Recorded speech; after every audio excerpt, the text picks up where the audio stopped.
Et retrouvez maintenant le coin des poètes. Présenté par Arlène et Manu.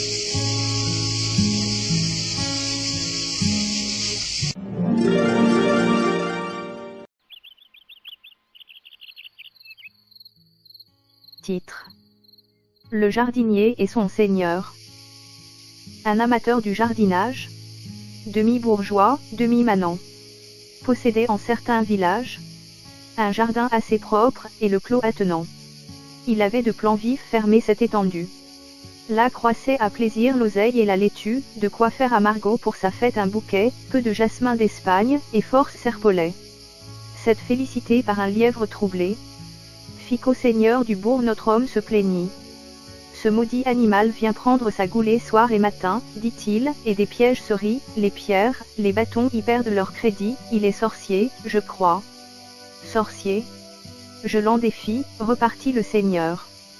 Puis le diable, Miro, en dépit de ses tours, l'attrapera bientôt. Je vous en défrais, bon homme, sur ma vie. Et quand? Et dès demain, sans tarder plus longtemps. La partie ainsi faite, il vient avec ses gens. Ça, déjeunons, dit-il, vos poulets sont-ils tendres? La fille du logis, qu'on vous voit, approcher, quand la marierons-nous? Quand aurons-nous des gendres?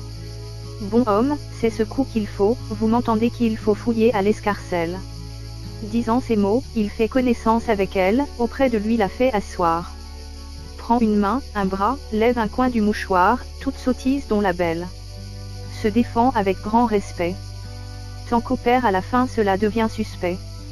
Cependant on fricasse, on se rue en cuisine. De quand sont vos jambons? Ils ont fort bonne mine. Monsieur, ils sont à vous. Vraiment, dit le seigneur, je les reçois, et de bon cœur. Il déjeune très bien, aussi fait sa famille, chiens, chevaux, et valets, tout gens bien endentés, il commande chez l'hôte, y prend des libertés, boit son vin, caresse sa fille. L'embarras des chasseurs succède au déjeuner. Chacun s'anime et se prépare. Les trompes et les cors font un tel tintamarre que le bon homme est étonné. Le piffu que l'on mit en piteux équipage le pauvre potager, adieu planches, carreaux, adieu chicorée et poireaux. Adieu de quoi mettre au potage. Le lièvre était gîté dessous un maître chou. On le quête, on le lance, il s'enfuit par un trou, non pas trou, mais troué, horrible et large plaie que l'on fit à la pauvrette. Par ordre du seigneur, car il eût été mal qu'on n'eût pu du jardin sortir tout à cheval. Le bon homme disait, ce sont là jeux de prince. Mais on le laissait dire, et les chiens et les gens firent plus de dégâts en 1 heure de temps que n'en auraient fait en 100 ans.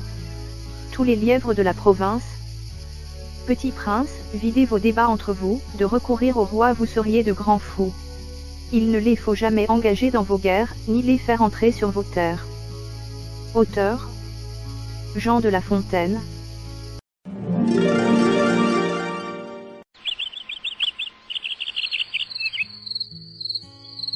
Vous venez d'écouter la chaîne des bons trucs. Présenté par Arlène et Manu.